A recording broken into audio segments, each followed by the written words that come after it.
gonna be putting these back together. This is one of the last sets that McGregor released before they folded. Club work is something I learned at a pretty early age. Ordered components out of a catalog and eventually got into the business as a Class A apprentice. It's just inherent to my personality, I think. I like to use my hands. I think it tends to be one of the reasons I guess I like golf so much. It's the only thing that is connected to the club. I got introduced to golf pretty young. Played with my dad and grandfather growing up quite a bit. Played high school golf. Wasn't really good enough at the end of high school to play college golf. Then when I turned 16, first job was cart jock, just like a lot of high school kids that aren't members at private clubs. It was access for me to practice and play. And then the first summer back from college, I went and caddied at Robert Trent Jones Golf Club up in Manassas. Did that for 3.5 summers. I think one of the best parts about caddying is that you really learn the game. I probably was never better than an 8 in high school handicap. And then caddying through college got me down to very low single digits, probably a 2. And then went to school, got an engineering degree, followed a college sweetheart to Memphis, passed the PAT, started Class A apprenticeship. That relationship didn't work out. Mid to late 20s with an engineering degree, mom and dad were like, all right, get a real job. So I did. Fast forward, met my wife, was an entrepreneur at the time. My son was born, was looking to kind of get back into it. So I had gotten my amateur status back once, and then went and started doing lessons and fittings again around 2012, 2013, passed a PAT again. And then it's time to get a real job again, and then I've been back in doing industrial distribution and sales since about end of 13. Golf has allowed me to make a lot of great friends from all over the country, especially through social media. Just played about a month ago in Anything But Par in Goodwill Golfing's Blade and Persimmon tournament down in Suffolk. Let me tell you, those guys are my people. And for me, when I'm on the road, it gives me something to do, especially this time of year moving forward with the longer days. I've already been out 42 nights this calendar year as of the end of March. So, to be able to go and walk, I'd say 80% of my golf is actually not when I'm home. It's when I'm traveling in the evenings, even if it's just a quick 9 holes. 2 months ago, I was able to go play the fields in Sweetens Cove for 5 straight days because I had to be in Atlanta on a Thursday morning and Chattanooga on a Tuesday morning. So it affords me to get to see a lot of cool places. I hope to be competitive in the local Richmond things, but I don't have the luxury of the time to play in even state or even, I really don't have the game at this point. 20 years ago, I got down to a +2. I think I'm carrying a 5 right now. So I know the potential's there. But then one of the best things that I heard all last year that's, I think, allowing me to enjoy the game more is it's not about the score, it's about the time spent. As long as someone is enjoying the game and is fun to be around, scores are relevant. I'm on the road traveling for work. It's usually 60 to 70% of the time.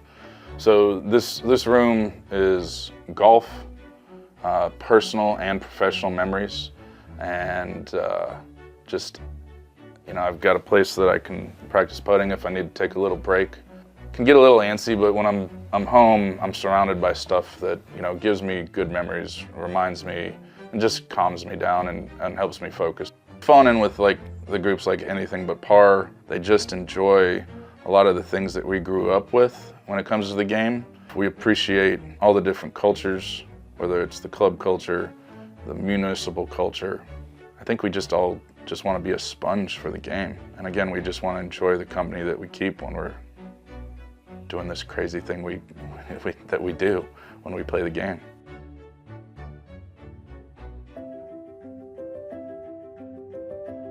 Playing golf with my high school golf coach that married my wife and I, and Mr. Coyne. This popped up on the Belmont auction late in the fall, and I hopped all over it. Mr. Foley gave me a copy of The Course Card Island in 2012. Other than immediate family members, Mr. Foley's far and away the most important man that's been in my life. I've learned more about life from Mr. Foley than anything, just a tremendous role model. And I've been blessed that he's become a friend in my adult life. Very excited to be here at Belmont Golf Club in Richmond, Virginia, one of my favorite places in golf. An old Tillinghast that loved golf turned into this great 12-hole golf fun park with a 6-hole par 3 course. It's just such a great model for municipal golf. I mean, 12 holes, perfect number of golf holes. It's just a blast, and it's such a great thing for the community. And my new friend, Joe, was kind enough to bid on a round of golf here with me to benefit the local First Tee chapter that plays its golf here at Belmont. So a lot of good stuff going on, and just happy to contribute by playing some golf with some great guys. Community in golf is absolutely everything. It's what we continue to build and have built with the Golfers Journal. You know, we call our members, we're the Broken Tee Society. Our subscribers are members.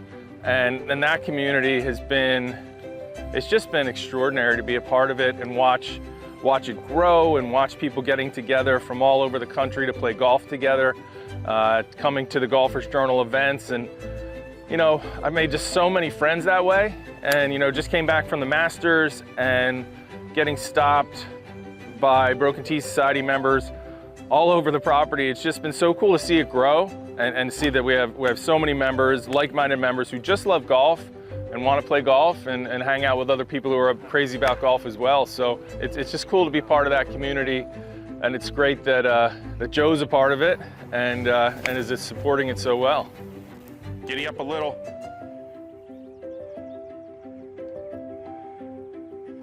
One, 2, 3, 4, 5.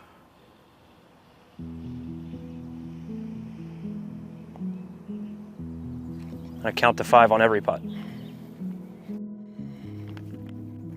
I remember my dad having golf clubs in the basement and not using them. This big old black leather bag with Sam Snead clubs, persimmon, right, the leather head covers, all kind of stuff, and a push cart. And I just remember picking it up and thinking, oh, that's interesting. So this is the first club I ever got.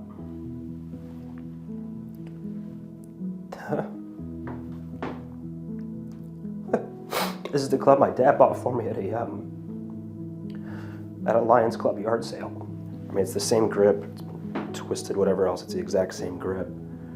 But this club, still to this day, this is the club that when I'm walking around the house, swinging them when doing every other kinds of thing, this is what I'm using. It's this club. This is the book I go back to, and I read it often, and you read it slightly differently every time. When I was first learning to really play the game, so I started playing when I was 10, and I would get dressed up, and I would, my dad's old Sam Snead golf clubs, I would put them on a push cart, you know, when I was not very big. I put them on a push cart, and I would go out and play holes around our yard. The house is kind of in the middle of the plot, and I had these little plastic dimpled golf balls. They look like a golf ball, but those balls, you could not hit them straight. And so because you couldn't hit the ball straight, I was always hitting shots. I mean, from the first time I started really getting serious, when I was probably 12, 13 years old, I was hitting shots because you couldn't hit the ball straight. And so I developed that ability in my hands to hit the ball, you know, different trajectories, different cut, fade, draw, hook, low, high, everything. And so still to this day, even though the ball flies a whole lot straighter now, I mean, no, I don't see any straight shots. I don't. Started playing guitar just about the same time I started playing golf. So, you know, the coordination of both and the sensitivity of how to play, you know, kind of both hands on a guitar. I've always enjoyed working with my hands, and I don't know why, but it's just kind of always been that way.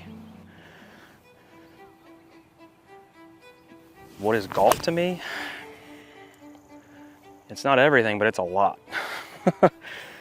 Years ago, it was everything. And I think You know, for a long time, I played for probably the wrong reasons. It was kind of chip on the shoulder, being the small young kid on the high school golf team, kind of trying to prove some people wrong, fit into other kinds of things, and it meant all the way until probably a couple years ago, it meant entirely too much. I think that kind of subconscious pressure of saying that golf was everything translated into life and death on every single shot. It felt like if I stepped into a shot and I wasn't ready, that I would die. I can't explain it any other way. It was so debilitating. I mean, getting worked up even thinking about it. After a lot of, reflection and work and counseling and therapy and more counseling and journaling and exercise and doing more work, just kind of settled in on, I just want to see how good I can get. I want to see what joy I can get from it and what I can do with it. I'd like to think that now golf is a key element in my life. It's always going to get, right when I'm around the house, I've always got a golf club around, I'm swinging a club, I'm thinking about it, I'm putting on the carpet, I'm thinking there are clubs all over the place. I'm always thinking about it because so many of my memories have been spent in places like this. But I do have tons of other interests, right? From music and band to my family and my backyard of bonsai trees, which is kind of love of labor as opposed to labor of love. My goals for this year are to play well and enjoy myself. And that might sound like an oversimplification, but those are my goals. Now, there is one main goal that I do have is I want to make the captain's putter match for this year. It's at Bayville, and I used to work at Bayville back in 2001, summer of 2001 before I went to grad school. So I want to go back there and I want to compete on that golf course. Like I said, it still means a lot, but it's not everything, but it is a lot. Because the pursuit of improvement on anything is still important, no matter what it is.